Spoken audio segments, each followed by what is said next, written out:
Setiap sejarah ada kenangan. Di sebalik penghidupan ada pengalaman.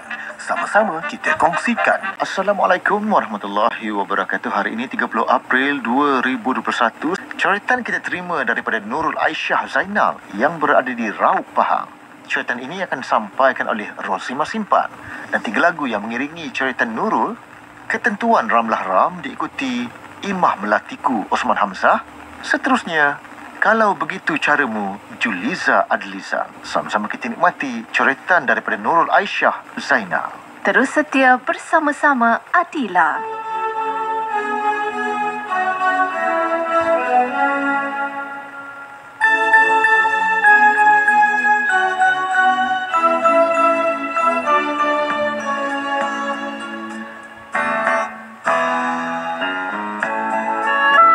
Akak Nurul, hari ni Imah MC tau. Line leader Kak Liza dah pergi, Imah balik. Imah bersuara sebaik saja aku duduk di kerusi setelah aku balik dari stor barangan. Patutlah akak nampak mata Imah merah dan meraih.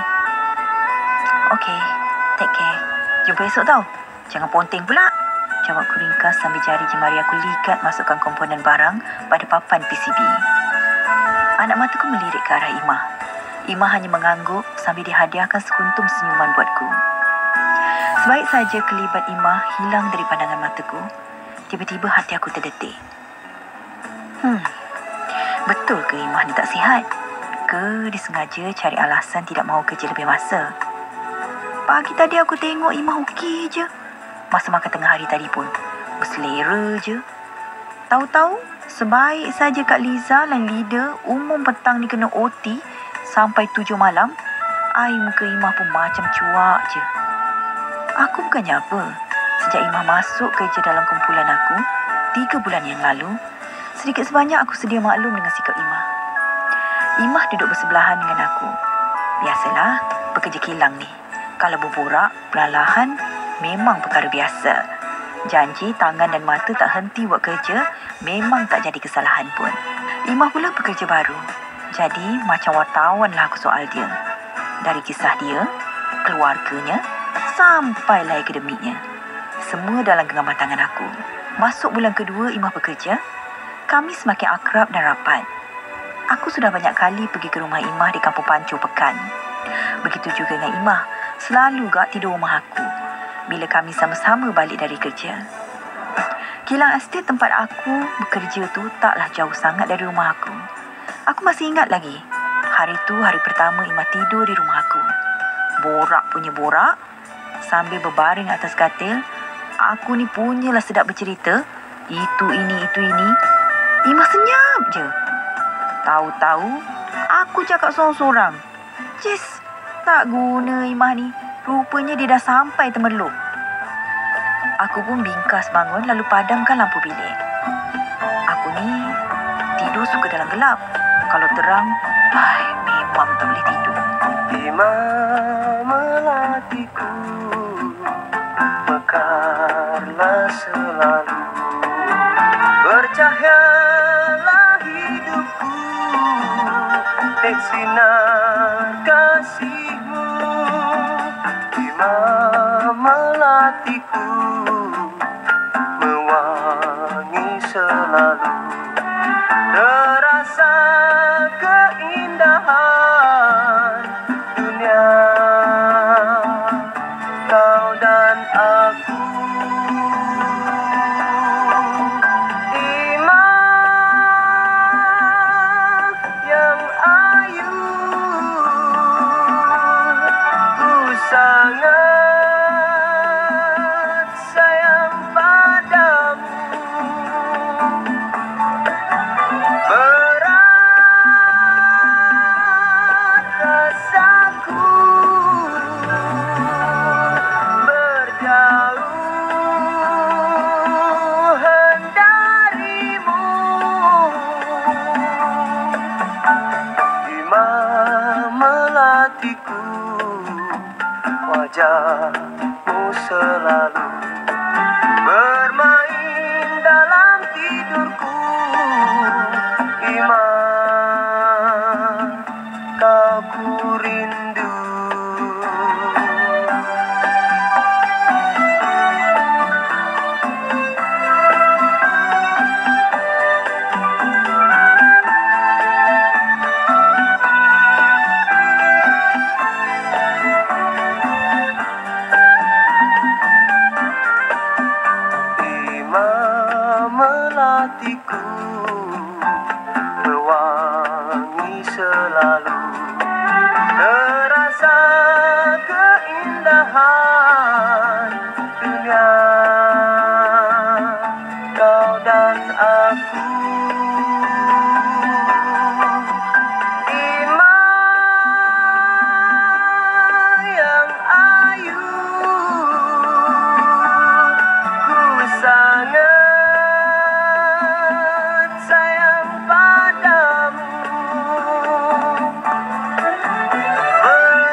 hatiku, wajahmu selalu bermain dalam tidurku. Ima, kau ku rindu.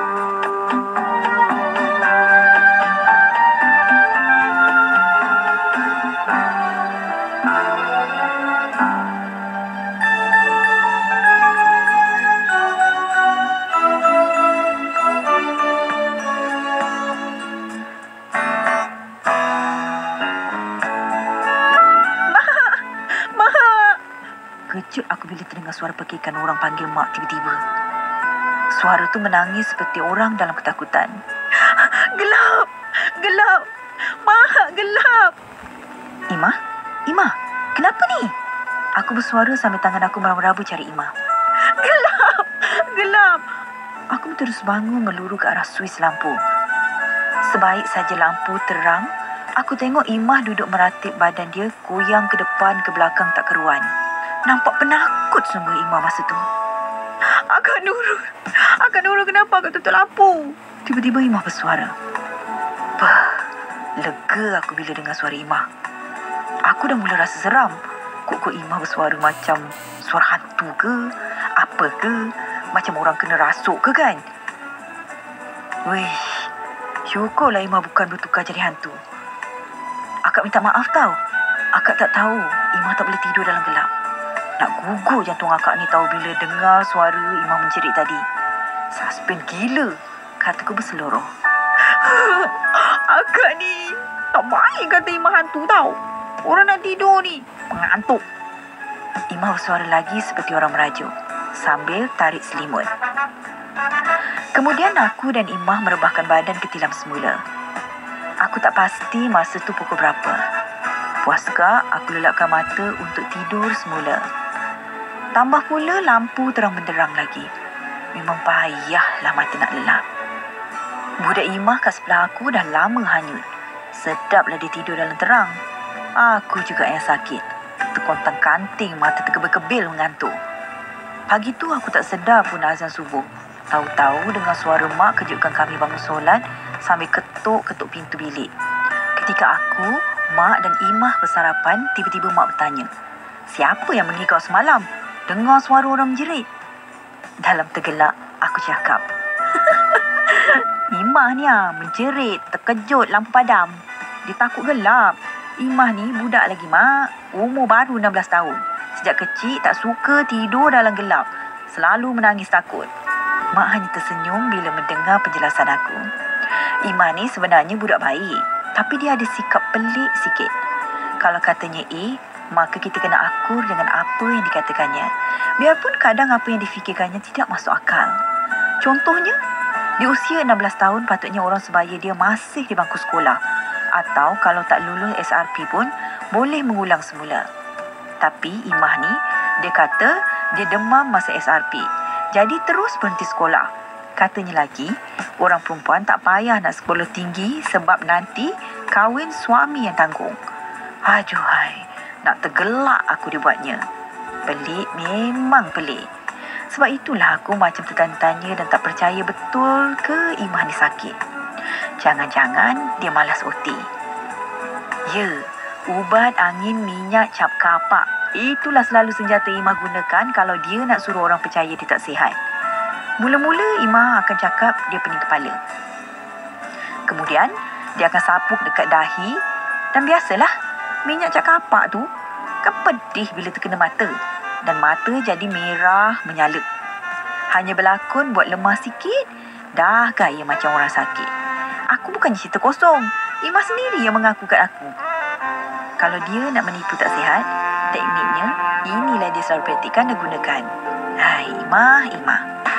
Sedang aku mengorak langkah ke pantai yang sepi. Buih-buih ombak menyimpah ke kakiku.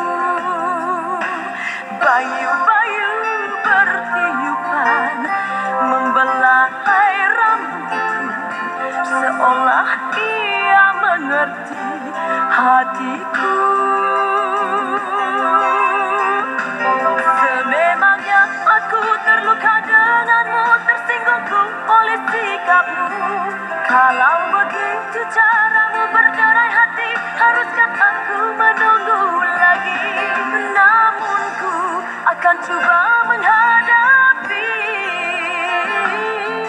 segala dugaan bersamamu.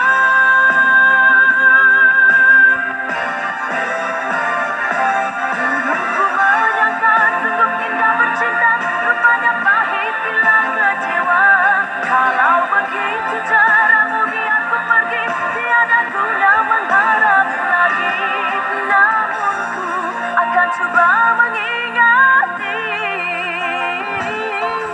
segala kenangan kau dan aku. Bayu-bayu bertiupan membelai rambutku, seolah ia mengerti hatiku yang luka.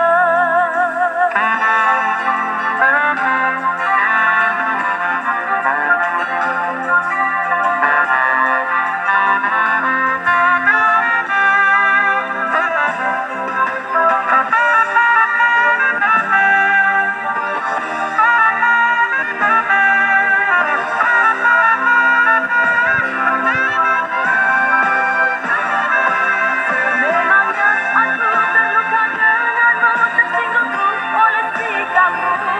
Kalau begitu caramu berderai hati, haruskah aku menunggu lagi? Namun ku akan coba menghadapi segala dugaan bersamamu.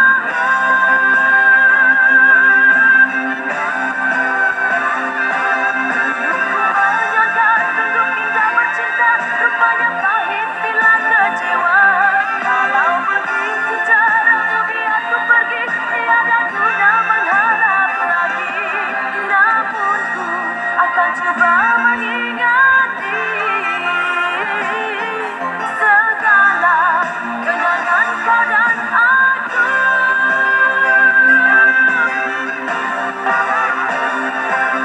Memangnya aku terluka denganmu, tersinggungku oleh sikapmu. Kalau begitu caramu berderai hati, haruskah aku menunggu lagi?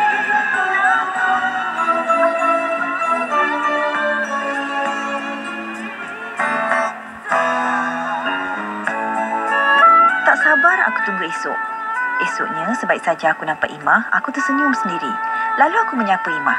Cepatnya bayi demam ke demam trik-trik? Sambil ketawa, Imah berkata, tak baik tau Kak Nurul cakap macam tu. Kemudian kami sama-sama ketawa terbahak-bahak. Dek Esti, Imah bisik kat aku. Apa tu? Aku bertanya. Tahu sama tahu, jawab Imah selamba. Sahlah Imah menipu demam semata-mata tak nak ambil OT semalam. Sebenarnya banyak lagi peristiwa-peristiwa yang lucu, yang sedih kami lalui bersama-sama. Segala kenangan di sekitar tahun 1987 sampai awal tahun 1989 tersimpan kemas dalam lipatan sejarah hidupku.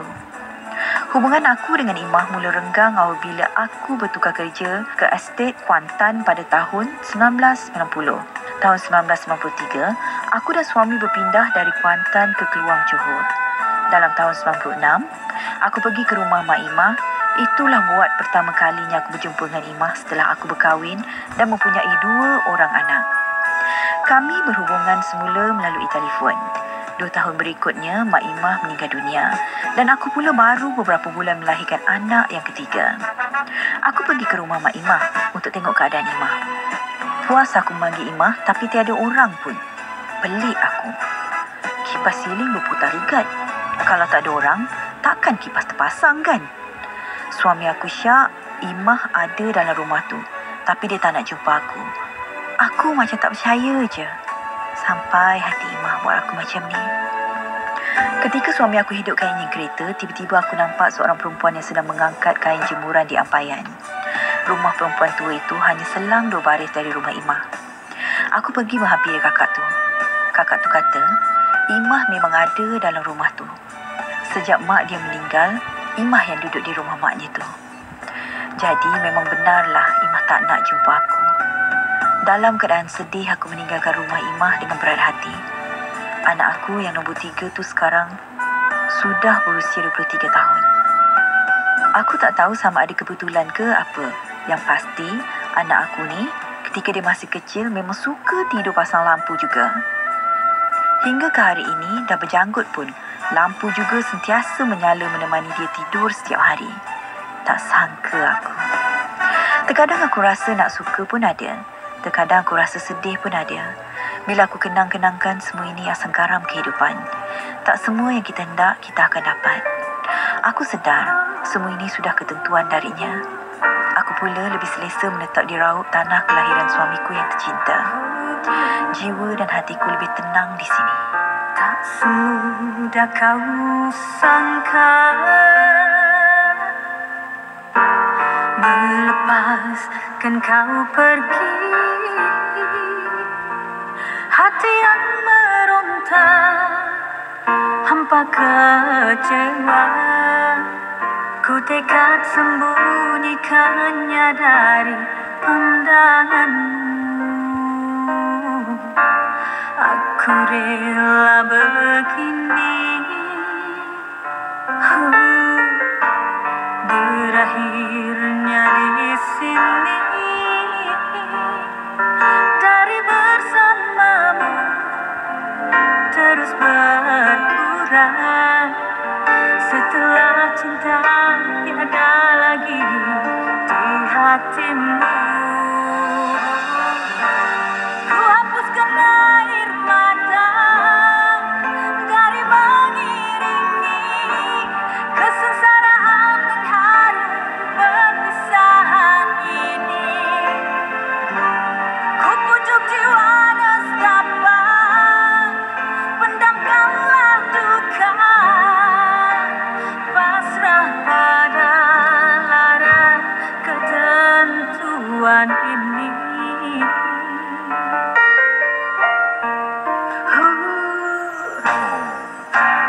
Tak semudah kau rasa,